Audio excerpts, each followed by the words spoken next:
bersyukur Tuhan sebab Engkau Allah yang berdaulat dalam hidup kami Tuhan.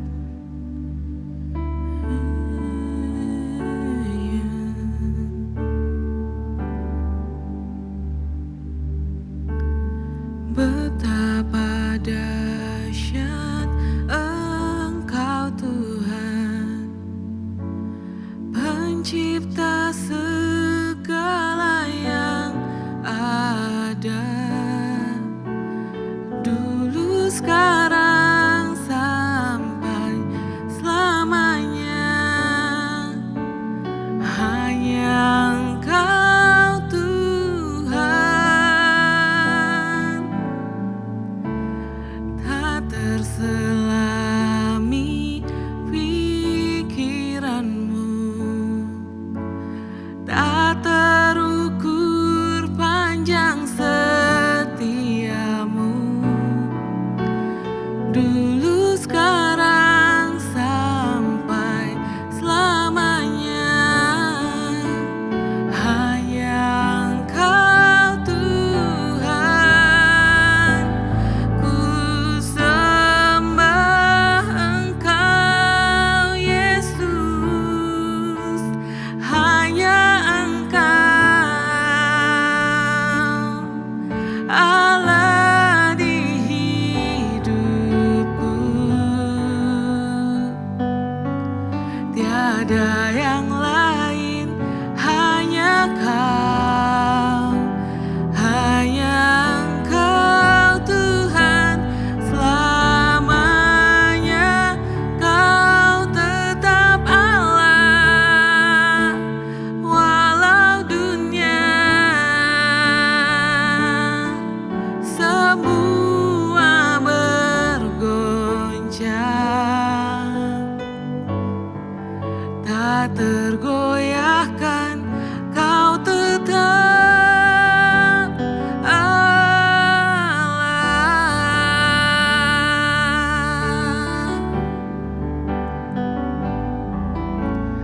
Betapa dahsyat Engkau Tuhan, pencipta segala yang ada, dulu, sekarang, sampai selamanya. Hanya Engkau Tuhan, tak terselami pikiranmu, tak terukur panjang setiamu, dulu, sekarang, sampai selamanya. Hanya Engkau Tuhan, ku sembah Engkau Yesus. Hanya Engkau Allah di hidupku, tiada yang lain, hanya Kau, hanya Engkau Tuhan selamanya. Kau tetap Allah, walau dunia semua bergoncang, tak tergoyahkan. Kau tetap Allah.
Shalom Bapak Ibu yang dikasihi Tuhan Yesus, berjumpa kembali dalam Rise Up. Saya sangat percaya kita diberkati ketika merenungkan firman siang dan malam. Kita akan berbicara di Ulangan pasal yang kedua.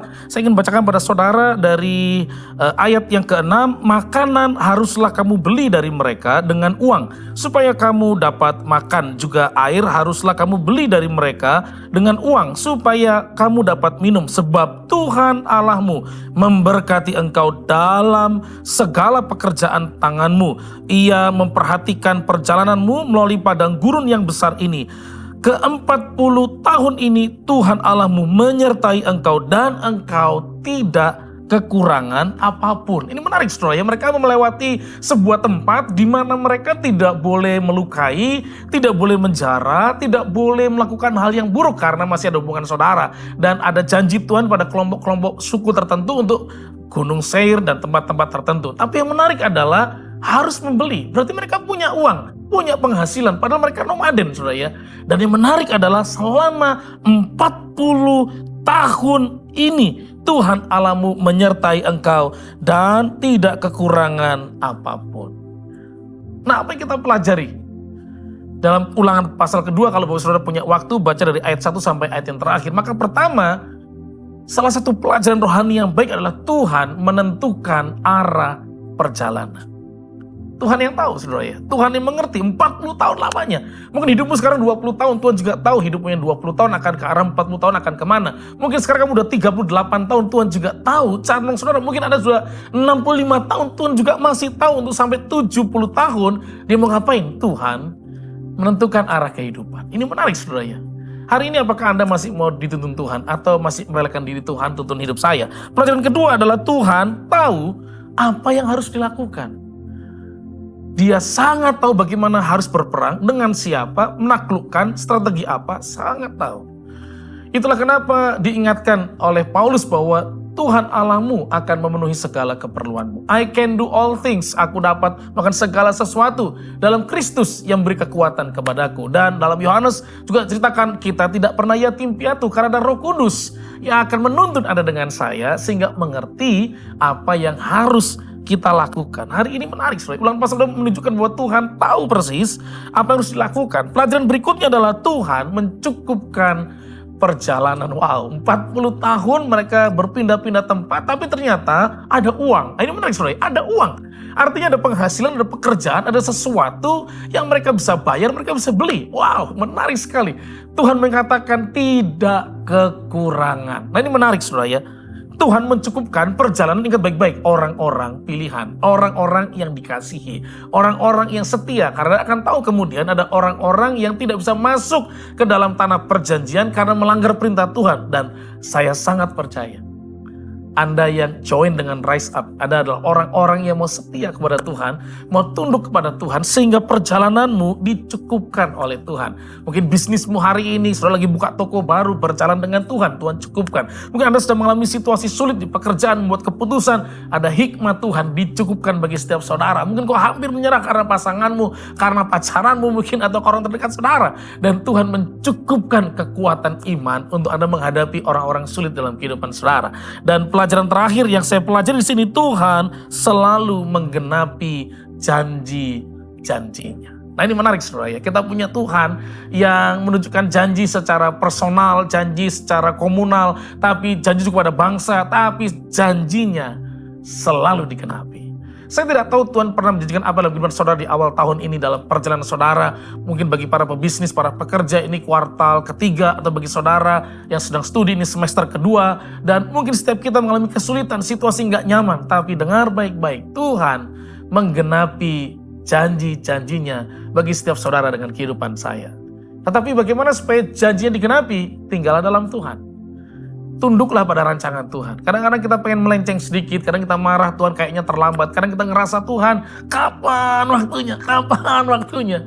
Tapi Tuhan Yesus tahu persis bagaimana cara menggenapinya, kapan menggenapinya, dengan cara bagaimana dia menggenapi, dengan potensi apa dia sangat tahu. Hanya hari ini saya mengajak saudara seperti orang-orang Israel pilihan, yang dia mau tunduk, dia mengikuti, dia berjalan bersama dengan Tuhan. Hari ini di Rise Up, Tuhan mencukupkan kehidupan saudara, Tuhan menuntun, Tuhan menggenapi janji-janjinya. Tuhan Yesus berkati setiap kami yang berharap kepada Engkau. Kami mau setia, kami mau mengasihi Tuhan, dan dalam rancangan Tuhan terbaik turun bagi kehidupan kami. Kami mau berjalan seperti orang-orang Israel pilihan yang masuk dalam tanah perjanjian, tanah di mana berkat Tuhan berlimpah di sana. Mungkin melalui pekerjaan, melalui peperangan, melalui situasi yang sulit, tapi kamu berjalan bersama dengan Tuhan karena kami tahu Tuhan menyertai, maka ada kemenangan turun bagi kami. Berkat Tuhan mengalir, tuntunan Tuhan turun, diberkati setiap yang melakukan firman, dan berbahagia dalam nama Tuhan Yesus Kristus. Haleluya. Amin. Amin. Ulangan 2. Riwayat perjalanan di padang gurun. Kemudian kita balik dan berangkat ke padang gurun, ke arah Laut Teberau, seperti yang difirmankan Tuhan kepadaku. Lama kita berjalan keliling pegunungan Seir. Lalu berfirmanlah Tuhan kepadaku, demikian, telah cukup lamanya kamu berjalan keliling pegunungan ini, beloklah sekarang ke utara. Perintahkanlah kepada bangsa itu, demikian, sebentar lagi kamu akan berjalan melalui daerah saudara-saudaramu, Bani Esau, yang diam di Seir, mereka akan takut kepadamu. Tetapi hati-hatilah sekali, janganlah menyerang mereka, sebab aku tidak akan memberikan kepadamu setapak kaki dari negeri mereka, karena kepada Esau telah kuberikan pegunungan Seir menjadi miliknya. Makanan haruslah kamu beli dari mereka dengan uang, supaya kamu dapat makan. Juga air haruslah kamu beli dari mereka dengan uang, supaya kamu dapat minum. Sebab Tuhan, Allahmu, memberkati engkau dalam segala pekerjaan tanganmu. Ia memperhatikan perjalananmu melalui padang gurun yang besar ini. Ke-40 tahun ini Tuhan, Allahmu, menyertai engkau, dan engkau tidak kekurangan apapun. Kemudian kita berjalan terus, meninggalkan daerah saudara-saudara kita, Bani Esau yang diam di Seir, meninggalkan jalan dari Araba Yordan, yakni dari Elat dan Ezion Geber. Sesudah itu kita belok dan berjalan terus ke arah padang gurun Moab.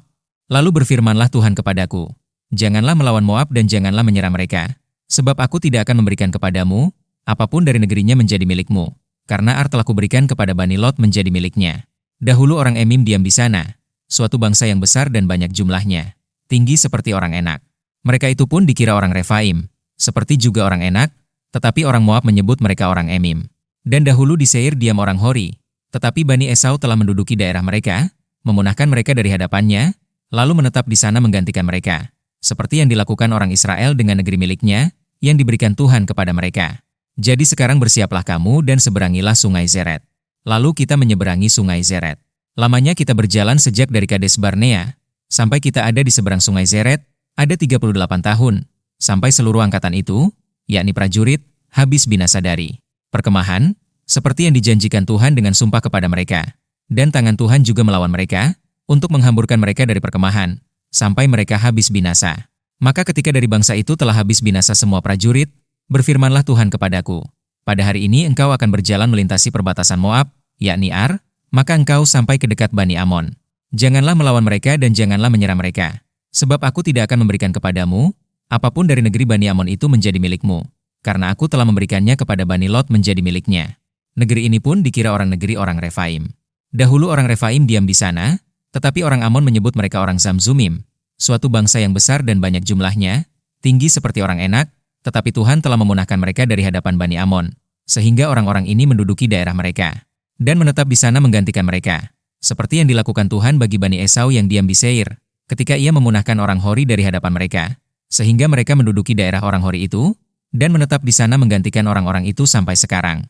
Juga orang Awi yang diam di kampung-kampung sampai Gaza, dipunahkan oleh orang Kaftor yang berasal dari Kaftor, lalu orang Kaftor itu menetap di sana menggantikan mereka. Bersiaplah kamu, berangkatlah dan seberangilah sungai Arnon. Ketahuilah, aku menyerahkan Sihon, Raja Hesibon, orang Amori itu, beserta negerinya ke dalam tanganmu. Mulailah menduduki negerinya dan seranglah Sihon. Pada hari ini aku mulai mendatangkan ke atas bangsa-bangsa, di seluruh kolong langit keseganan dan ketakutan terhadap kamu, sehingga mereka menggigil dan gemetar karena engkau, apabila mereka mendengar tentang kamu. Riwayat peperangan melawan Sihon, Raja Hesibon. Kemudian aku menyuruh utusan dari padang gurun Kedemot kepada Sihon, Raja Hesibon, menyampaikan pesan perdamaian, bunyinya, izinkanlah aku berjalan melalui negerimu. Aku akan tetap berjalan mengikuti jalan raya, dengan tidak menyimpang ke kanan atau ke kiri. Jualah makanan kepadaku dengan bayaran uang, supaya aku dapat makan, dan berikanlah air kepadaku ganti uang, supaya aku dapat minum. Hanya izinkanlah aku lewat dengan berjalan kaki, seperti yang diperbuat kepadaku oleh Bani Esau yang diam di Seir, dan oleh orang Moab yang diam di Ar, sampai aku menyeberangi sungai Yordan pergi ke negeri yang diberikan kepada kami oleh Tuhan, Allah kami. Tetapi Sihon, Raja Hesibon, tidak mau memberi kita berjalan melalui daerahnya. Sebab Tuhan, Allahmu, membuat dia keras kepala dan tegar hati, dengan maksud menyerahkan dia ke dalam tanganmu, seperti yang terjadi sekarang ini. Lalu Tuhan berfirman kepadaku, ketahuilah, aku mulai menyerahkan Sihon dan negerinya kepadamu. Mulailah menduduki negerinya supaya menjadi milikmu. Kemudian Sihon dan seluruh tentaranya maju mendatangi kita, untuk berperang dekat Yahas, tetapi Tuhan, Allah kita, menyerahkan dia kepada kita, sehingga kita mengalahkan dia, dengan anak-anaknya dan seluruh tentaranya. Pada waktu itu kita merebut segala kotanya dan menumpas penduduk setiap kota, laki-laki dan perempuan serta anak-anak. Tidak ada seorang pun yang kita biarkan terluput. Hanya hewan kita rampas bagi kita sendiri, seperti juga jarahan dari kota-kota yang telah kita rebut. Mulai dari Aroer, di tepi sungai Arnon, dan kota di lembah itu, sampai Gilead tidak ada kota yang bentengnya terlalu kuat bagi kita. Sebab Tuhan, Allah kita, menyerahkan semuanya kepada kita. Hanya negeri Bani Amon tidak engkau dekati. Baik sungai Yabok sepanjang tepinya maupun kota-kota di pegunungan, tepat seperti yang dilarang Tuhan, Allah kita.